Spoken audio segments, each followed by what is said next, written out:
जीवन एमती नाक गोटे बंधु एमती ଲେଖି ପଢ଼ି ପାରିଲେ ହେଲା। ଯୋଉଠି ଥା ତୁ ଯେମିତି ଥା ତୁ ଓଡ଼ିଶାରେ ଯେଉଁ ମଜା ଆମ ପାଣି ପବନ ଆମ ହରି କୀର୍ତ୍ତନ ଭଲ ଲାଗେ ଆମ ବାଜା। एते कम दिन रे रेकॉर्डिंग एते कम दिन रे ଯେତେବେଳେ ନୂଆ କଣ୍ଠଶିଳ୍ପୀଟେ ଆସେ ଆପଣମାନେ ଦେଖିଛନ୍ତି ସେମାନଙ୍କୁ ବହୁତ କଷ୍ଟ କରିବାକୁ ପଡ଼େ ମାର୍କେଟରେ। नानु आपण पछरे एते गोटे अवार्ड देखिजी एई अवार्ड मु एडी पाइथिली ए अवार्ड सीट पाइथिली ସେତେବେଳେ ମୋ ଚେଷ୍ଟା କେବେ ହାରିନି କାହିଁକିନା ମୁଁ ଗୋଟେ ଏଣ୍ଟରପ୍ରେନ୍ୟୁର ଥିଲି। ମୁଁ ମୋ ଅଣ୍ଡରରେ ମୁଁ ଗୋଟେ କମ୍ପାନୀର ସିଓ ଥିଲି। ମୁଁ 150 ଲୋକଙ୍କ ଅଣ୍ଡରରେ ସେମାନେ କାମ କରୁଥିଲେ ତ ସେ କନଫିଡେନ୍ସ ଥିଲା ଯଦି ମୁଁ କିଛି ବି କରିବି। କ୍ୟାସେଟ୍ର ଗୁରୁ ହିଁ ଥିଲେ ଶାନ୍ତିଲତା ବାରିକ। ତାଙ୍କରି ଗୀତ ଶୁଣିକି ମୁଁ କଣ୍ଠଶିଳ୍ପୀ ହେଇଛି। अच्छा आपण गोटे गीत भाइरल लेता झिलकी न्यू कमर मानक भी गोटे कथा कहबी कर्म कर फल भगवान केतेबेले तुमको देबे केतेबेले कहा मुंडरे सुनार कलसी भगवान ढालिबे आपण सेटा केबे भी जानना। गोटे गीत मोर एबे रिसेंटली 50,000 रु लक्ष शेयर हेतिला तो डेफिनेटली लोक तो मते किछि जानि छथि आ भल गीत आ पहुंचिया पई जो प्रयास मोर जारी अछि सितरे श्रोता मानकर निहाती भाबरे हाथ अछि। छुआ बेला आपण गोटे गीत गाइथिली स्कूल रे मो बापा तो चली गलेनी बापा पाई मु गीत गाइछि कहीं छोट बेले बापा साइकेल रे मते बसई नहीं कि अनेक मंच जाइछन अनेक जन को रिक्वेस्ट करछन्ती जे मो झियो को गीत दियो गायो पई अनेक जन मना कर दैछन्ती तो मु कर्म कली बाकी भगवान केते बेले फल देबे से कथा मु जानि सेटा भगवान ही दियंती कने एबे जिमती रिसेंटली आ गोटे गीत मोर हिट हेतिला जेते घर जीवरे लब केउट घर तले रे केउट घर तले अरे केउट बोलिया केंता मजा खाइले जीवु बदली लब आथरे जल्दी खाइले जीवु बदली जब आथरे जल्दी।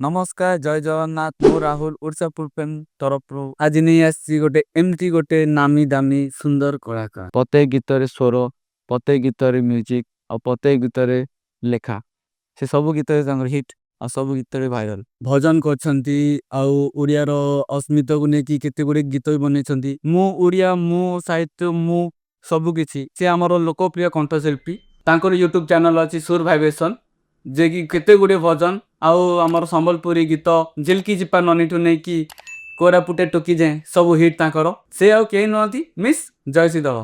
नमस्कार मैडम। नमस्कार मैडम आपणकर एते गुडे ओडिया गीत बनैछंती जे कि ओडिया अस्मिता नहीं कि केते गुडे भजन गीत भी बनैछंती। अच्छा आउ गोटे कथा आपण भजन गीत काई बाछिले? मु खाली भजन तो गायनी मु सब किछि गाइछि भजन को गायनी काहे कि ना हाँ भजन जे कि जगतर नाथ जगन्नाथ सबु कंठशिल्पींकर आराध्य देवता केवल कंठशिल्पी नुहे विश्वर आराध्य देवता बिकज से सी होउछन जगतर नाथ जगन्नाथଙ୍କ कृपा तांकर आशीर्वाद रु मु कंठशिल्पी निश्चित भाव रे तांकरी आशीर्वाद रु दीर्घ 17 वर्षर गोटे गैप परे मु आउथरे जेतेबेले मु कंठशिल्पी हिसाब रे आसिली से केवल जगन्नाथ पई ही संभव है तेणु कि निश्चित भाव रे भजन मोर प्रति हृदय रे अछि आ ता सहित जेतु गोटे कंठशिल्पी मु चेष्टा करे जे वर्सेटाइल सिंगर हवा पई सब प्रकार गीत मु गाइछि ओडिया रो भजन हिंदी भजन भी गाइछि पैट्रियोटिक गाइछि फोक सॉन्ग गाइछि अनेक सारे फोक सॉन्ग गाइछि ता सहित हिंदी ओडिया एवं अनेक गीत मु गाइछि केवल भजन नुहे हिंदी ओडिया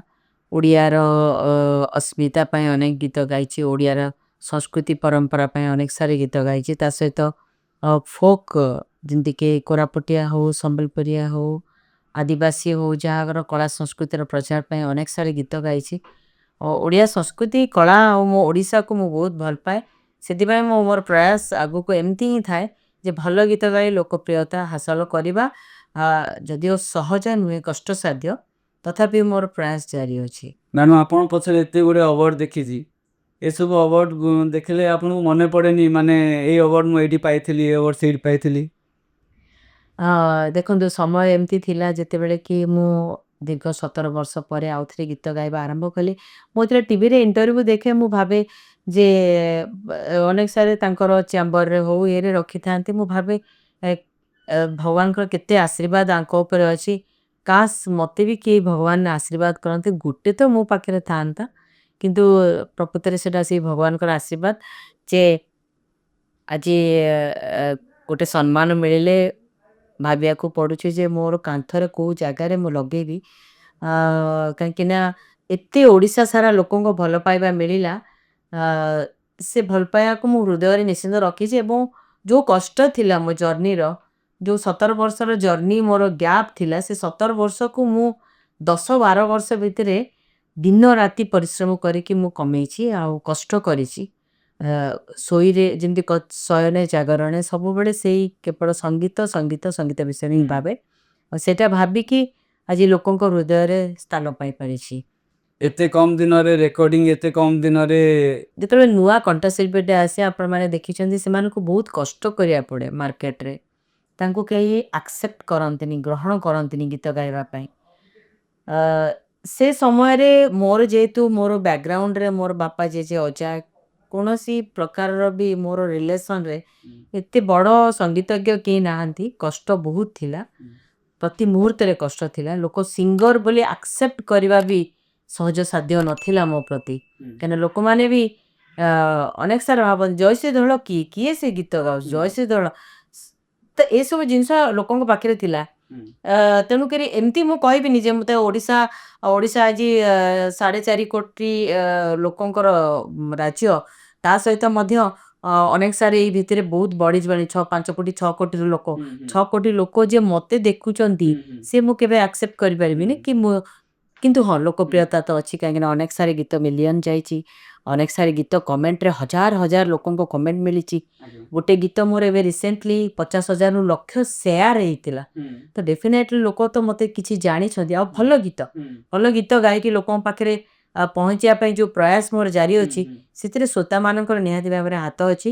କଷ୍ଟସାଧ୍ୟ ମାନେ ବହୁତ କଷ୍ଟ ଥିଲା ଯେ ମୋତେ ଗୋଟେ ଜର୍ଣ୍ଣିରେ ପହଞ୍ଚିବା ପାଇଁ ବାଧା ବିଘ୍ନ ଅନେକ ସାରି ଥିଲା କାହିଁକିନା ମୁଁ ବାହାଘର ପରେ ଶାଢ଼ୀ ଗୋଟେ ପିନ୍ଧି ଲୋକଙ୍କୁ ରିକ୍ୱେଷ୍ଟ କରିବା।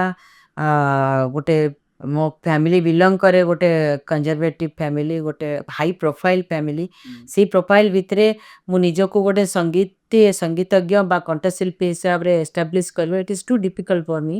କିନ୍ତୁ ମୁଁ ଧନ୍ୟବାଦ ଦେବି ମୋର ଜଗନ୍ନାଥଙ୍କୁ ଏବଂ ମୋର ଶାଶୁ ଶ୍ୱଶୁରଙ୍କୁ ଯାହାଙ୍କର ଆଜି ଭଲ ପାଇବା ଆଜି ଲୋକଙ୍କ ପାଖରେ ମୋତେ ପହଞ୍ଚେଇ ପାରିଲା। ବିଗତ ଦିନରେ ମୋ ବାପା ମାଆଙ୍କର ବହୁତ ଇଚ୍ଛା ଥିଲା ମୁଁ ଛୋଟବେଳେ ଗୋଟେ କଣ୍ଠଶିଳ୍ପୀ ହୁଏ।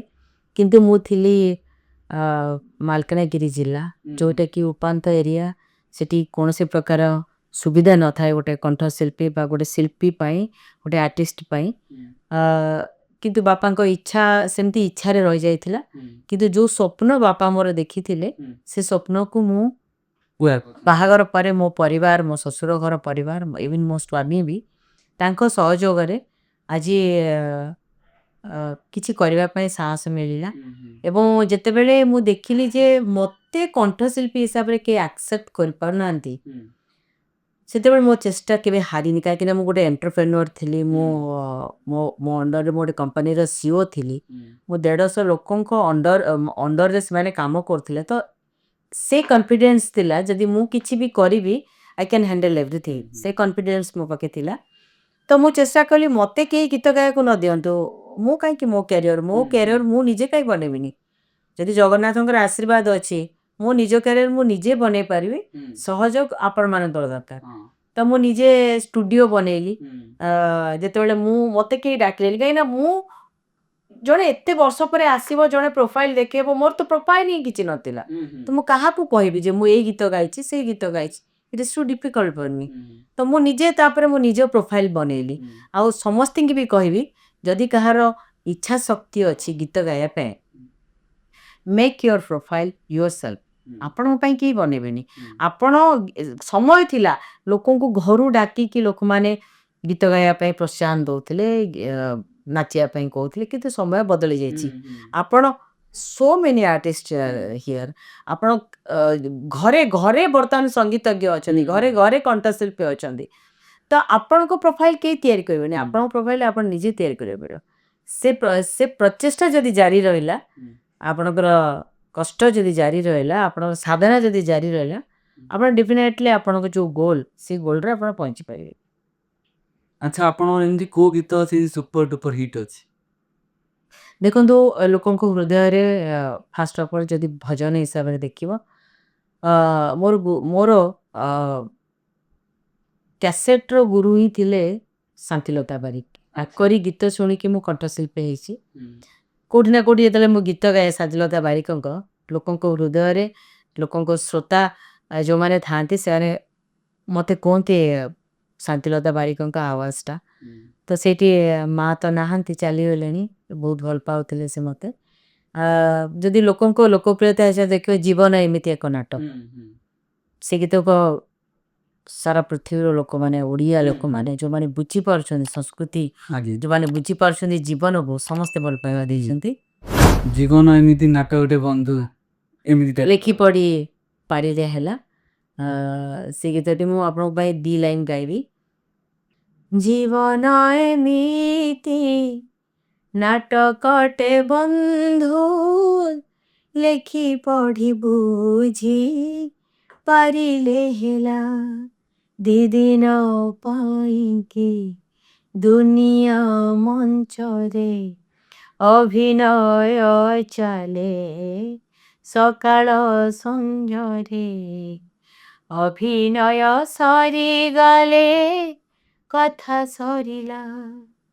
ଜୀବନ ଏମିତି ସଙ୍ଗୀତଟେ ବନ୍ଧୁ, ସୁର ତାଳ ଦେଇ ଗାଇଲେ ହେଲା, ସୁର ତାଳ ଦେଇ ଗାଇଲେ ହେଲା। ଜୀବନର ଅର୍ଥକୁ ଯଦି ଜଣେ ବୁଝିଲା, ତାହେଲେ ଡେଫିନେଟଲି ଜୀବନକୁ ସେ ଗଢ଼ିବା ପାଇଁ ସହଯୋଗ ମିଳିଯାଏ। କାହିଁକି ନା ଜୀବନ 2.5 ଦିନ, ଆଜି ଅଛି କାଲିକି ନାହିଁ। ଆମେ ସମସ୍ତେ ଆସୁଛେ, ଅଭିନୟ କରୁଛେ ଏବଂ ଯେଝା ବାଟରେ ଯିଏ ଯାଉଛେ। କିନ୍ତୁ ଯଦି ଆମେ କିଛି ଭଲ କର୍ମ କରୁଛୁ, ଭଲ କର୍ମର ଫଳ ଡେଫିନେଟଲି ଅଛି। ଆଉ ଭଲ କର୍ମ ହିଁ ତୁମକୁ ଆଗକୁ ନେଇପାରିବ। ଠକ, ଚୋର, କାହିଁକିନା ଅନେକ ସାରା କଳାକାରଙ୍କ ଜୀବନରେ ମଧ୍ୟ ଠକାମିରେ ସେମାନେ ପଡ଼ିଛନ୍ତି। ଏଇ ୟୁଟ୍ୟୁବରେ ଅନେକ ସାରା ଲୋକ ପ୍ରମୋସନ୍ କରିବେ, ଇଏ କରିବେ, ସେ ବି ଠକାମି ବହୁତ କରୁଛନ୍ତି। ଏସବୁ କ୍ଷଣସ୍ଥାୟୀ। ଜୀବନକୁ ଯଦି ଯିଏ ବୁଝୁଥିବା ଲୋକ, ସେ କେବେ ବି ଭୁଲ କରିବେନି। କାହିଁକିନା ମୁଁ ଯଦି ଭଲ କର୍ମ କରିଛି, ମୋ ଭଲ କର୍ମ ଫଳ ମୁଁ ଥାଏ ନଥାଏ, ନିଶ୍ଚିତ ଭାବରେ ଲୋକ ଗାଇବେ। ଯିଏ ଭଲ କର୍ମ ନ କରିଛି, ତାହେଲେ କର୍ମର ଫଳ, ମୁଁ ଆଜି କାହାଠୁ ଚୋର ଠକ ଠକିକି କିଛି ଗୋଟେ ଭଲ ମନ୍ଦ ଖାଇଦେଲି, କି ଭଲ ଗୋଟେ କ'ଣ କରିଦେଲି, କିନ୍ତୁ ସେ କ୍ଷଣସ୍ଥାୟୀ, ସବୁବେଳେ ହେବନି। ତେଣୁକି ଜୀବନର ଅର୍ଥ ବୁଝିବା ଦରକାର।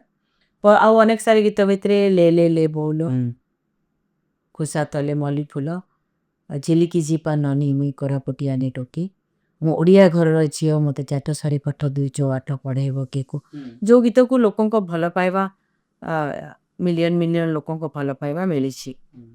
ଆଉ ଏବେ ରିସେଣ୍ଟଲି ଗୀତ ମୋର ଥିଲା,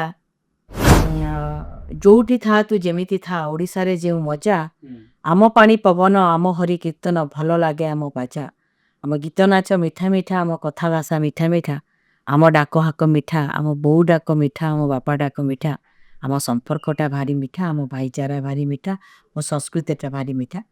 ଗୀତକୁ ଲେଖିଥିଲେ ଉଗାର ଲେଙ୍କା ଏବଂ ଅତି ସୁନ୍ଦର ଭାବରେ ଗୀତ ଏମିତି ଥିଲା, ଯୋଉଠି ଥା ତୁ ଯେମିତି ଥା ତୁ, ଓଡ଼ିଶାରେ ଯେଉଁ ମଜା, ଆମ ପାଣି ପବନ, ଆମ ହରି କୀର୍ତ୍ତନ, ଭଲ ଲାଗେ ଆମ ବାଜା, ଆମ ଗୀତ ନାଚ ମିଠା ମିଠା, ଆମ କଥା ଭାଷା ମିଠା ମିଠା, ଆମ ଡାକ ହାକ ମିଠା, ଆମ ବୋଉ ଡାକ ଲାଗେ ମିଠା, ବାପା ଡାକ ଲାଗେ ମିଠା, ଆମ ସମ୍ପର୍କଟା ଭାରି ମିଠା, ଆମ ଭାଇଚାରା ଭାରି ମିଠା, ଆମ ସଂସ୍କୃତିଟା ଭାରି ମିଠା।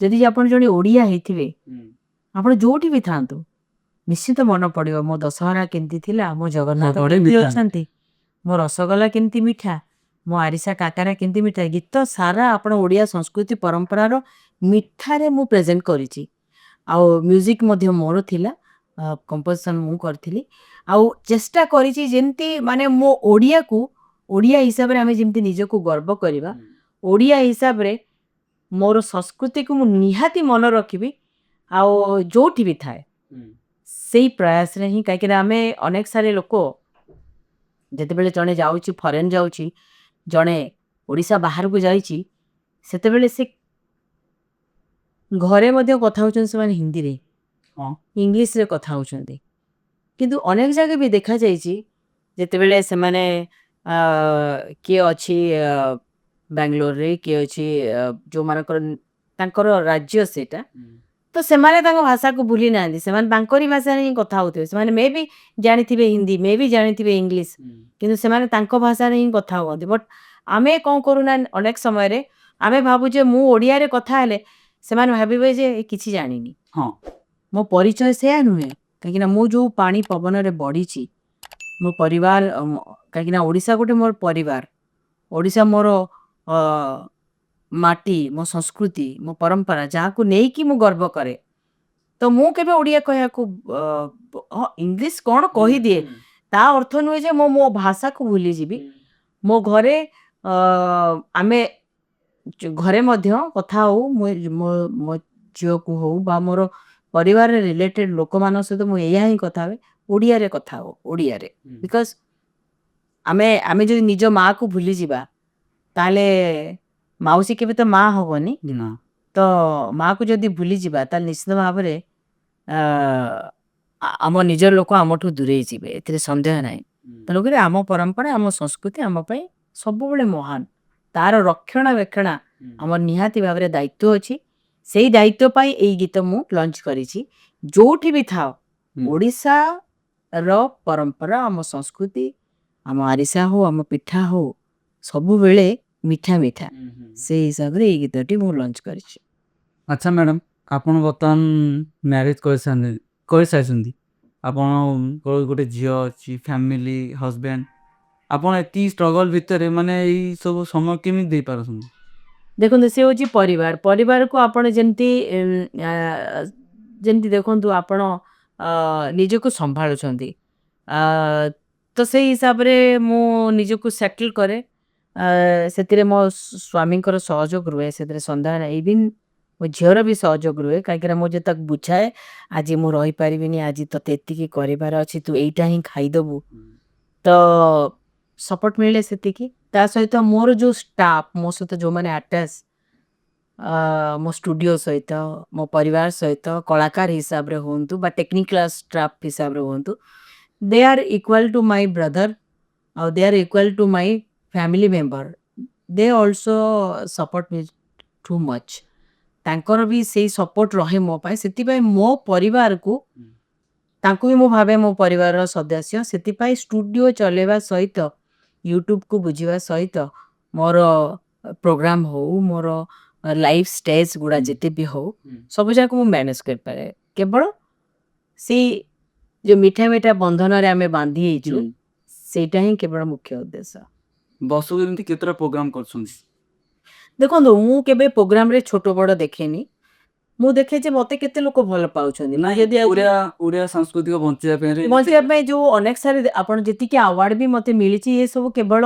महोत्सव आ जो स्टेज रे लोकंकर भल पाइबा लोक चाहंती काहे कि ना से गीत केते सुनिबे आमर जो नियारा ढंगर जो कार्यक्रम लोकंको हृदय रे निहाती भाव रे रुए जदि आपण 8 दिन 4 दिन प्रोग्राम करछंदी गोटे दिन मॉडर्न कले कि गोटे दिन संबलपुरी कले कौन कले तो जयश्री धर गोटे मंच एमती थाए जे नियारा ही से मंच थाए जो मंच रे आपण संस्कृति देखिए परंपरा देखिए नाचिबे गाइबे गीत गाइबे आपण एमती भी भाबंती जणे जणे जे हाँ सी कौन से संबलपुरी गाइबे से ओडिया गाइबे से कौन मु भल अर्थ रे आपण को गोटे कथा कहबार अछि आमे गोटे इंग्लिश गीत सुनुछु बाहर देश रे गीत आमे से गीतर अर्थ किछि बुझिनु आमे किछि जानिनु भी से कौन गाउची जदि आपण को रिदिम भल लागुची जदि आपण को म्यूजिक भल लागुची आपण पाद उठी जाउची गोटे छोटो पिला को भी आपण लक्ष्य करिवे यदि छोटो पिलाटे किछि से भाषा जानिनी ସେ ଗୀତ ଜାଣିନି, ଗୀତ ଶିଖିନି, ଶୁଣିନି କେବେ, କିନ୍ତୁ ଯେତେବେଳେ ସିଏ ଗୋଟେ ଭଲ ରିଦିମ୍ ଶୁଣୁଛି, ସେ ତାର ପାଦ ତାର ଆପେ ଆପେ ଉଠି ଯାଉଛି, ସେ ନାଚୁଛି, ସେ ଗୋଡ଼କୁ ବାଡ଼ଉଛି, ତ ଆ ଅର୍ଥ କ'ଣ? ଏଠି କିଛି ମନ କିଛି ବୁଝେନି ଯେ ତମେ ଖରାପ ଗୀତ ଗାଇକି ନା କରିବ। ଆମ ହୃଦୟ ଚାହୁଁଛି ଯଦି ଆମେ ଭଲ ଗୀତ, ଆପଣ ଭଲ ଗୀତଟେ ବି ଶୁଣନ୍ତୁ, ଗୁଣୁଗୁଣୁ ହେବେ ନିହାତି। ଆଉ ଗୋଟେ ନାଗରିକ ହିସାବରେ ଆମର ଦାୟିତ୍ୱ ଅଛି ଯେ ସମାଜକୁ ଭଲ ବାର୍ତ୍ତା ଦେବା। ଆମର ଦାୟିତ୍ୱ ନାହିଁ ଯେ ମୁଁ ଖରାପ ଗୀତ ଗାଇବି, ଆଉ ଯେଉଁ ଗୀତକୁ ମୋ ଘରେ ବି ସେ ଗୀତକୁ ମୁଁ ଅନେକ ସମୟରେ ମୋ ଛୁଆ ଆଗରେ ଗାଇପାରୁନଥିବି, ମୋର ରେସ୍ପେକ୍ଟେଡ୍ ପର୍ସନ୍ ଆଗରେ ଗାଇପାରୁନଥିବି, ତ ସେ ଗୀତର ଅର୍ଥ କ'ଣ ପାଇଁ ମୁଁ ଗାଇବି? ତ ମୁଁ ଭଲ ଗୀତ ଗାଇବି, ଭଲ ଗୀତ ଗାଇକି ଲୋକ ନାଚିବେ। ମୋର ଗୋଟେ ଗୀତ ଅଛି ଯେମିତି ଲେ ଲେ ଲେ ବଉଳ ଖୋସା ତଳେ ମଲି ଫୁଲ, ଲେ ଲେ ଲେ ବଉଳ ଦୁତିଆ ଜହ୍ନକେ ମାରୁଛେ ଠାର, ହାय ରେ ବଉଳ କିଏ ଦେବା ତାର ମୂଲରେ, ଲେ ଲେ ଲେ ବଉଳ ଖୋସା ତଳେ ମଲି ଫୁଲ, ଲେ ଲେ ଲେ ବଉଳ।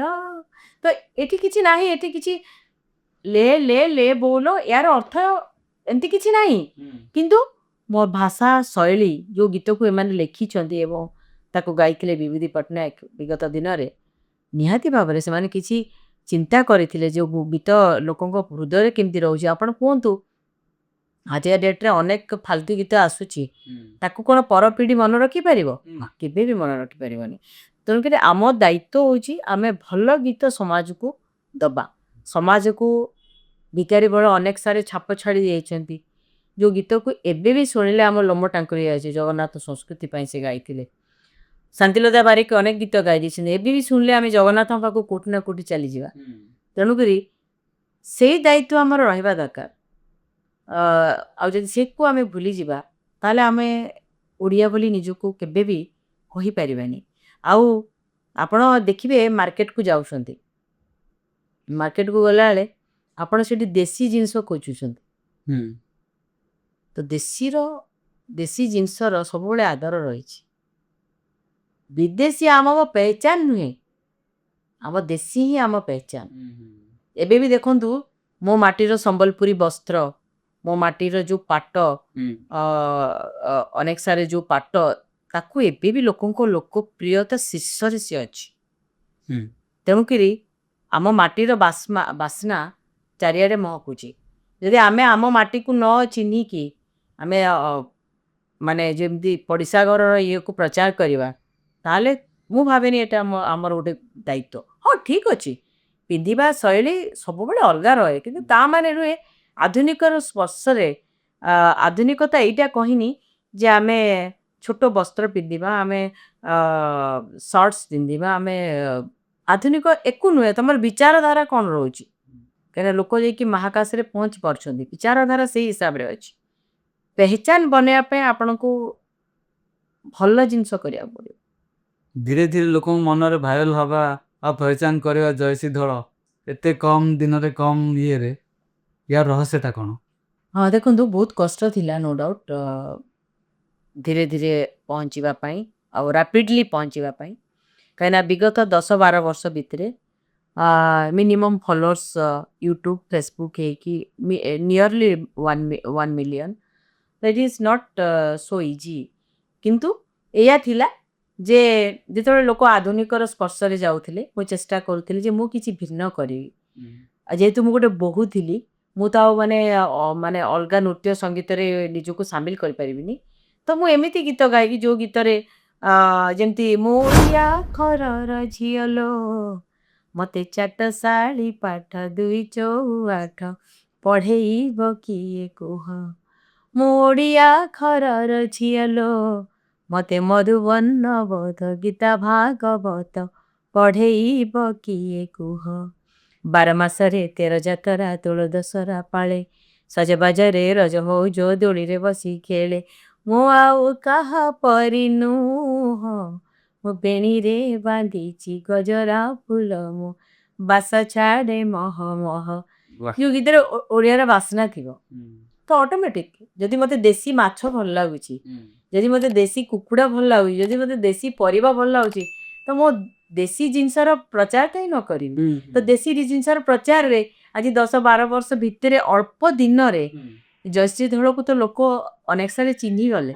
ତ ଇଏ କେବଳ ମୋର ଦେଶୀର ହିଁ ଯୋଉଟା ସିକ୍ରେଟ୍ ଥିଲା, ଭଲ ପାଇବା ଥିଲା, ମାଟିର କଥା ଥିଲା, କେବଳ ହିଁ ଏଇଟା ସମ୍ଭବ ହେଇପାରିଲା। ଆଚ୍ଛା ଆପଣ ଗୋଟେ ଗୀତ ଭାଇରାଲ ହେଇଥିଲା ଝିଲ୍କି ଯେ କି ସେଇ ଗୀତ ଆପଣ ମଣ୍ଟୁ ସୁରିଆକୁ ନେଇକି ବି କରିଛନ୍ତି, ତାର ରାଇଟର ବି ଆଉ ଜଣେ ଥିଲେ, କିନ୍ତୁ ମ୍ୟୁଜିକ୍ ଡାଇରେକ୍ଟର ବି ଆପଣ ଥିଲେ। ନାଇଁ ମୁଁ ନଥିଲି, ମ୍ୟୁଜିକ୍ ଡାଇରେକ୍ଟର ଶାଶ୍ୱତ କୁମାର ତ୍ରିପାଠୀ ଥିଲେ। ସେ ଗୀତ ଏମିତି ଥିଲା ଆକ୍ଚୁଆଲି ଦେଖନ୍ତୁ ଆମକୁ ଅନେକ ସାରା ଲୋକ କଣ୍ଟାକ୍ଟ କରନ୍ତି ଯେ ଆମର ଗୋଟେ ଗୀତ ବାହାର କରନ୍ତୁ, ଆମକୁ ଟିକେ ସୁଯୋଗ ଦିଅନ୍ତୁ। ତ ଯେତେବେଳେ ଗୀତର ଟ୍ୟୁନ୍ ହେଇଥିଲା ମୁଁ ଗୀତକୁ ପଠେଇଥିଲି।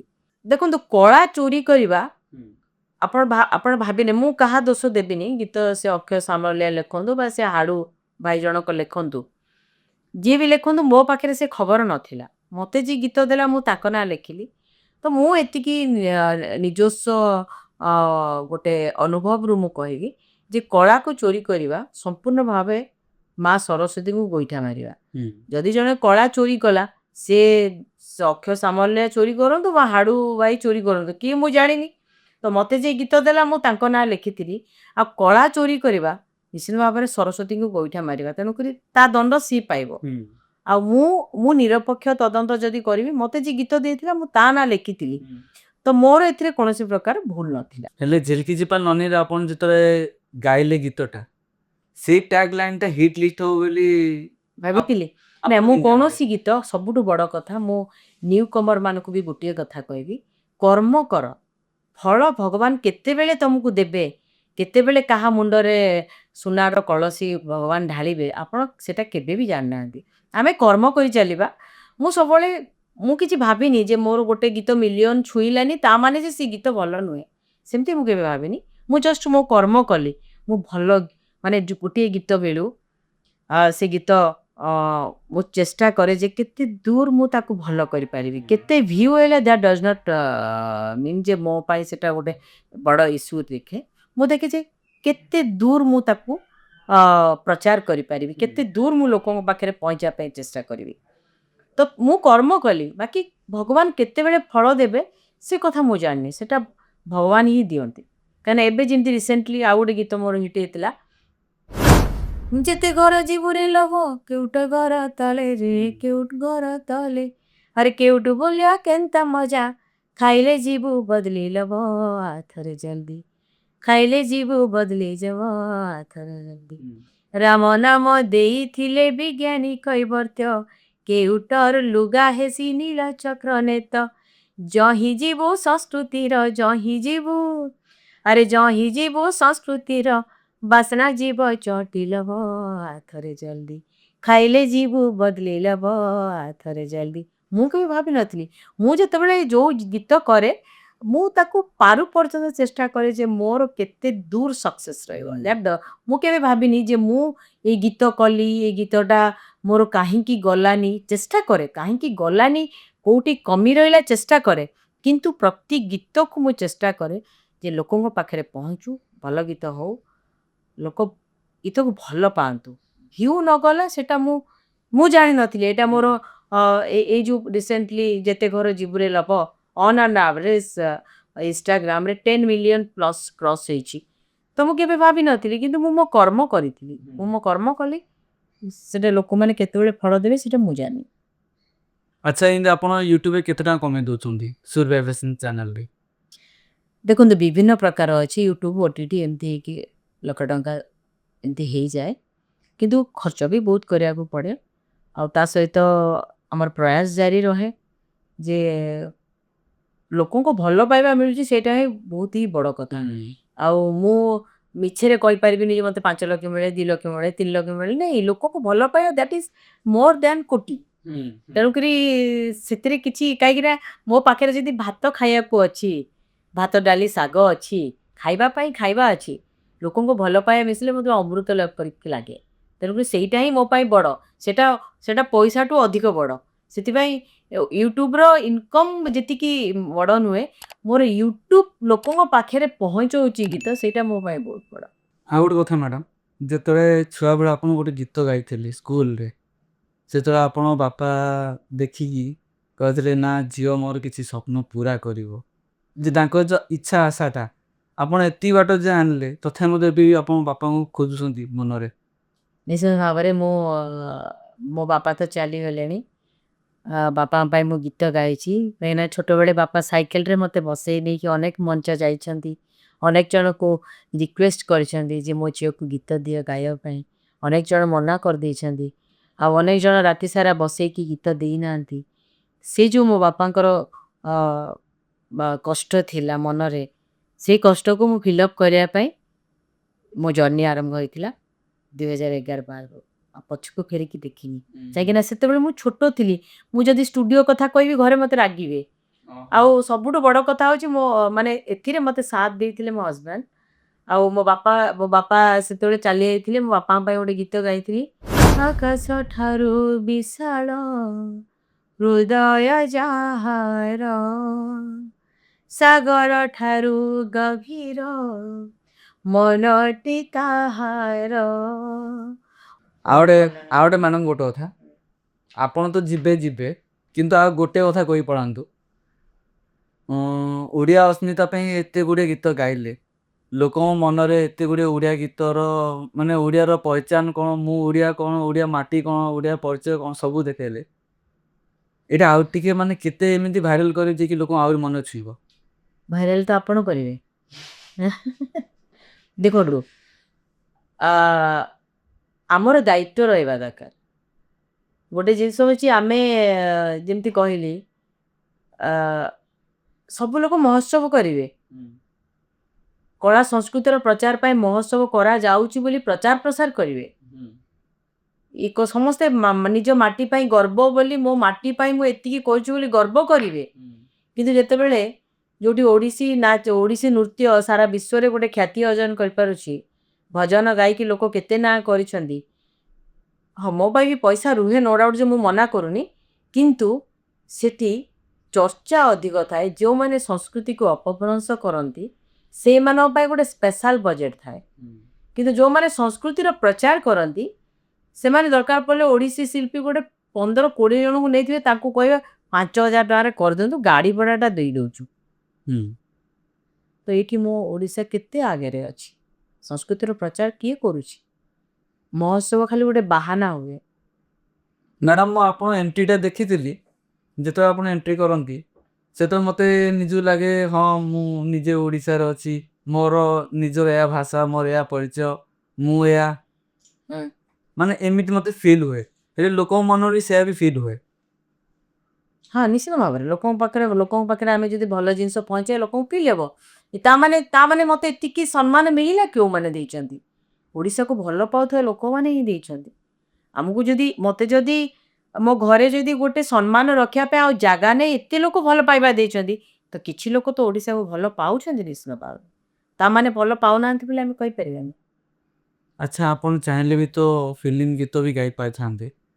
ନିଜର ୟୁଟ୍ୟୁବ୍ ଚ୍ୟାନେଲ୍ ଗୀତ ଅଛି। ଦେଖନ୍ତୁ ଫିଲ୍ମ ଗୀତ ଗାଇପାରେ। ମୋତେ ଫିଲ୍ମ ଗୀତ ସମସ୍ତେ ଦେବେ ବୋଲି ମୁଁ ତ କାହାକୁ କହିପାରିବିନି। ମୁଁ ତ ମୋ ନିଜ ପ୍ରୋଫାଇଲ୍ ମୁଁ ନିଜେ ବନେଇଛି।